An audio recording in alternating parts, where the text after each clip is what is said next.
ఇసుక ఉంటుంది, రాళ్ళు ఉంటుంది.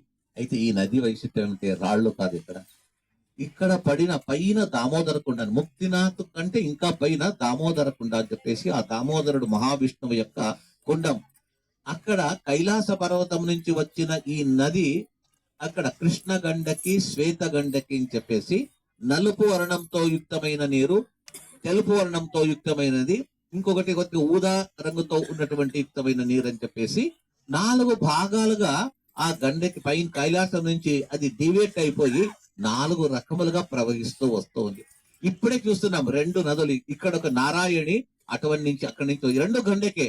ఆ గండకికే నారాయణి అని ఒక పేరు, అటువంటి నుంచి ఇంకొక గండకి శ్వేత గండకి అక్కడి నుంచి వస్తుంది. ఆ 2 నదులు మీరు చూడవచ్చు. ఇక్కడ స్నానం చేస్తారో అక్కడి నుంచి ఇంకోటి వస్తుంది. అవి 2 సంగమం అయ్యే క్షేత్రం కాబట్టి 2 రకముల గండకీ నదుల్లో స్నానం చేసిన పుణ్యం ఈ రోజు మీకు వస్తుంది. ఇది సాలగ్రామ చక్రాంకిత ఆ సుదర్శన చక్రముతో యుక్తమైన నీరు. సుదర్శన చక్రం అంటే విష్ణువు యొక్క ఆయుధం. ఆ సాలిగ్రామంలో ఆ చక్రం ఉంటుంది.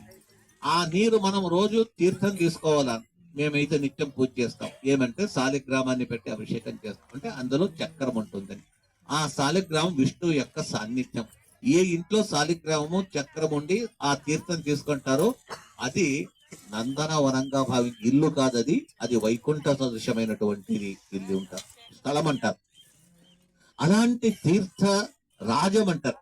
తీర్థముల్లో అత్యంత శ్రేష్టమైనటువంటి సుదర్శన చక్రం అంటే అర్థమేమి? మనకు ఎవరైనా ఆపదలు తలపెడితే, మనకెవరైనా మన పైన ఆభిచారిక కృత్యను మన పైన ప్రయోగిస్తే, చేతబడి చేస్తే, శత్రువులు మనకు ఎప్పుడైనా కూడా దైహికంగా శిక్ష ఇవ్వాలనుకంటే అన్ని కష్టములు ఇది పరిహారం.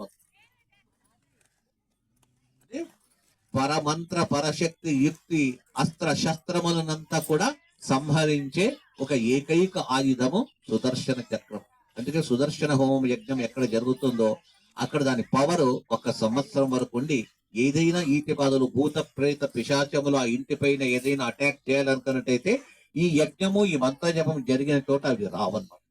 అలాంటి సుదర్శన చక్రానికి నిలయమైనటువంటిదే ఈ సుదర్శన చక్రముల పైన నీరు ప్రవహించి ఆ కైలాస పర్వతములో ఉన్నటువంటి సుదర్శనముల పైన ప్రవహించి వచ్చిన జలరాజమే, తీర్థరాజమే ఈ గండకీ నది. మన కష్టాలంతా కూడా తీరిపోయేది ఆ సుదర్శన చక్ర ప్రభావం చేత.